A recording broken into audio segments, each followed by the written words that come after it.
Hey guys, Silverlord here, back again with another review, and today we'll be taking a look at the Horsemen Studios Mythic Legions All-Stars 3.0 Malleus. So without further ado, let's get into it.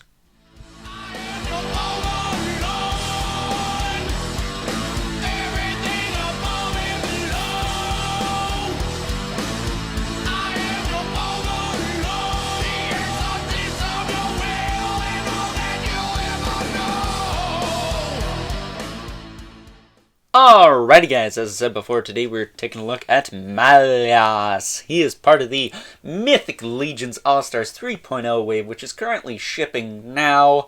We've been taking a look at one of these guys a day this week. Hopefully you're not burnt out on it yet. I sure as heck ain't. But with that being said, let's kick things off with the aesthetics and articulation, as this guy came out the packaging like so. Looks really cool, man. This guy is, of course, part of the Congregation of Necronominus, or Congregation Necronominus. I'm not sure if the of is there or not, but I don't care. This thing is awesome. This guy is awesome. Super stoked to finally have this guy. Completes my triad of death. He joins the ranks of Morgalith, which I never reviewed, and Brother Mandibulus, who was the first review on this channel. So for those of you who didn't know that, now you know. And knowing is half the battle. Wait, wrong toy line. But this is kind of a bittersweet figure, though, because while I am really happy to finally have this guy, I got kind of a crap one, I'm not going to lie. His jaw, for starters, was not pegged in on one side, so I had to take, what is it, Darina's sword, and widen that hole up a bit to get that to peg in. I'm still not sure if it's in, so 4 Horsemen are sending me a new noggin for this guy. And then the other thing is, well, I'll get into that during the accessories, but yeah, not the best experience for me personally, but that's not across the board, so that's not going to affect his overall quote-unquote rating. I don't really rate these things by number. I just recommend them and whatnot. But he does have the same gorget as, where is he? Baron Volagar here. It's got the big old spikes sticking out from the bottom. Looks really cool. Really savage. And literally shops at the same gauntlet, belt, and boot store as everyone else. So that's funny.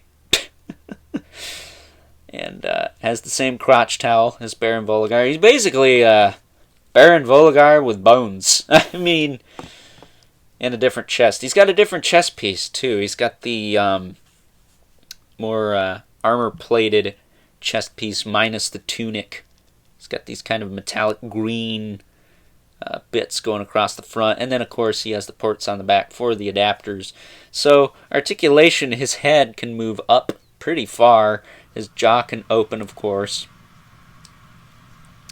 his head can look down, can look side to side, lots of tilt. His neck can rotate too, but that's a little bit tight, so I didn't mention that on any of the other ones, well, Baron Volagar anyways. But the necks do rotate when they are separate pieces. Torion and Zazar, I believe, their necks were molded to the torso. His shoulders will move out to the side pretty far. He's got these plates kind of bolted onto his arm there. It looks painful. But he's dead. Who cares? And then you can move him back down. The top plate here is a separate, it's not glued down, so it does flex out of the way, so you can lift the arm up. The arms will also rotate forward and back. It's got a single hinge at the elbow, swivel at the elbow. I will say he gets the least amount of range, which is kind of ironic considering he is a skeleton. He's a little bit thinner than the other guys. Swivel at the gauntlet, swivel at the wrist, hinge at the wrist. He's got the ball joint at the torso that can move all around. His hips, I will say you're going to want to grab them from around the top of the hinge, but you can move them out to the side pretty far, all things considered. I will say this one does not like it. Ah, there we go. Just had to push it a little bit. Push it real good. You can swing the leg forward, and as you can see, since he's just got the thin kind of bone piece there, doesn't get in the way of the tunic or vice versa. So you can just move his leg out. He does have a swivel at the knee, single hinge at the knee, nice and loose at the hinge too, so that's nice. And then he's got a swivel at the foot with a hinge and a rocker, as well as peg holes at the bottom of each foot. So yeah, pretty cool. Just kind of standing there, looking awesome. I mean, it is a skeleton, so I am biased. One of my favorites, I think, probably, yeah.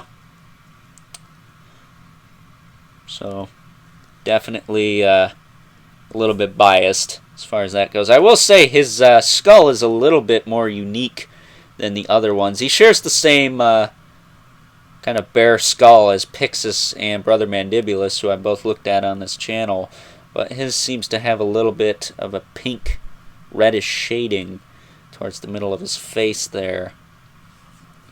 Kind of give him a little bit more personality, which I am totally okay with. So with that being said, he's kind of looking off into space there. Come on, man. You're supposed to look at the camera. There we go. There we go. Now he's paying attention. Woo! Let's move on to the accessories. Moving on to the accessories. And Malleus does come with a pretty decent spread, all things considered. So, getting the boring stuff out of the way, he's got the strap, which I forgot to mention, some are crustier than others as far as the paint goes. So you got that, and then you also have the standard short sword, or broadsword. Same one that came with Zazar yesterday. Put it right in there. I don't use this with him, though. It's cool, but I don't use this with him. I might actually, what I might do is use this with Morgulith, because the hilt kind of works with her armor, so maybe she will be sporting this. But we will see. Next up, he's got two shoulder pauldrons, the same as everyone else in the wave. Every male figure, with the exception of the Stone Troll anyway, which that's just going to become a meme at this point. It's pretty relevant that, yeah, they all shop at the same store. So, there's that. And then, to make things a little bit more interesting, he comes with the axe, the 1.0 style axe, which has a couple of removable pieces here. You got the little end bits that pop off. And then you just screw them back on. I like to call these napples because, well, that's funny. You can do that. And then you can also pop the little spike off the side. You know, if you're diligent, anyways, they are kind of tight. And you can take one of these guys. This is an axe head. I suppose one axe head. And then you got that. So you can give him a double axe, which looks pretty sweet. Me personally, though, I like to leave the little point on. I think that looks a little better. But, unfortunately, oh, this is not that one. Unfortunately, upon opening mine, it did break. Now this, I borrowed this from a Skeleton Legion builder, because it is pretty close to the same color. And there was enough of the peg there for it to, quote-unquote, stay attached. So, that's not that big a deal. Well, it is, but at least for the review, I'm able to show you what it looks like if it wasn't broken. So there is that. And also my dad, the old man, he got his, he was missing this little gold kind of diamond on one of his. I'm not sure if it was on the axe itself or one of the extra little, if I can grab one of these guys, but it was missing, so, you know, be aware of that. But watch out for tape. It's a sneaky bastard. So, that being said, let's take a look at some size comparisons after, of course, we gear them up. And before we take a look at some size comparisons, here is Malleus, all decked out in his accoutrements. Pretty basic, not gonna lie. He's just got the 2 giant axes and his shoulder pads. These axes are absolutely massive.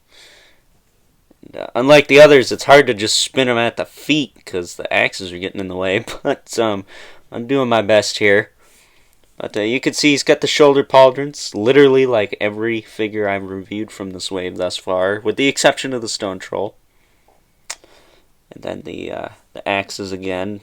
He is also, like I said, with this one here, he is borrowing a little nipple piece from the Skeleton Legion Builder.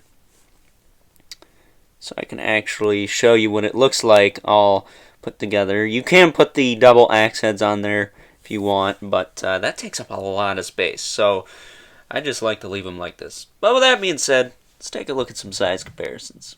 Taking a look at some size comparisons, here's Malleus next to his undead brethren. Got Morgulith on the left, and the infamous brother Mandibulus on the right, who I brought out a little early just so we could see how these 3 look together. I gotta say, I am super duper stoked to finally have this triad of death complete. And once again, this sword does look pretty close to Morgulith's colors, so I'm probably going to put this with her. Maybe have it on a belt on her hip. So there is that. Up next, here he is next to a couple of Legion builders from the Congregation Necronominus. Got the Skeleton Soldier Builder from Advent of Decay on the left, and the Skeleton Legion Builder, the basic one from the last All-Stars wave, actually, on the right. And last but not least, we got Krona from the Wasteland wave on the left, because, well, he was nearby and had a skull head. And our regular, the Mortal Kombat 11 Spawn on the right. So with that being said, time to wrap things up with some final thoughts. Overall, and while I did have, for lack of better term, a couple of stinky poo-poo instances with this figure, at least in my experience, yours may vary, I must still say that this is one of my favorite Mythic Legions I currently own, and actually my second favorite skeleton. Pretty sure you know who the number 1 in that category is. But not only does he help complete my triad of death, he joins the ranks of both Morgulith and, of course, the infamous Brother Mandibulus, mascot of the channel, for those of you who don't know. But he's also a really solid figure, and to be honest, I have no complaints other than the 2 quality control issues I had with mine, which are currently being resolved as we speak. So, shout out to the 4 Horsemen for the quick response on that one. But with that being said, I would highly recommend you pick this guy up and check him out. I think he's definitely worth having in your Mythic Legions collection. He's one of the main characters, if you care about that at all. And, you know, if you're Walter Hagen and crazy, you can have at least 30 to 50 of them, because that's freaking cool. Shout out to Walter and the Mythic Legions Cabal. Bunch of cool cats over there. Go check them out on Facebook. And special thanks to the Mythic Legions Cabal Instagram for reposting my picture of Torion the other day. That was really awesome. Put a smile on my face. So, yeah, really awesome group all around. So, with that being said, I hope you guys enjoyed this review. Don't forget to like this video, hit that subscribe button and the notification bell so you know whenever I upload more reviews like this one. We're going to be continuing our looks at All-Stars 3, albeit it is almost the end. Lone tear for that. But tomorrow we're going to be taking a look at Lord Dragoor. So with that being said, don't forget to leave a comment in the comment section below. Let me know what you think of this guy, or if you had a couple of stinky poo-poo instances with yours. It's probably just the crappy Overlord luck as usual. But, again, being resolved, so I'm not going to be too salty about it. Although I will say, when I initially opened him, I had to take 5 to drop the George Carlin's 7 naughty words. So for those of you who don't know what that is, look it up. I'm not going to repeat it here. But remember, keep the comments civil, because the world sucks enough as it is. And until next time, I will catch you guys later.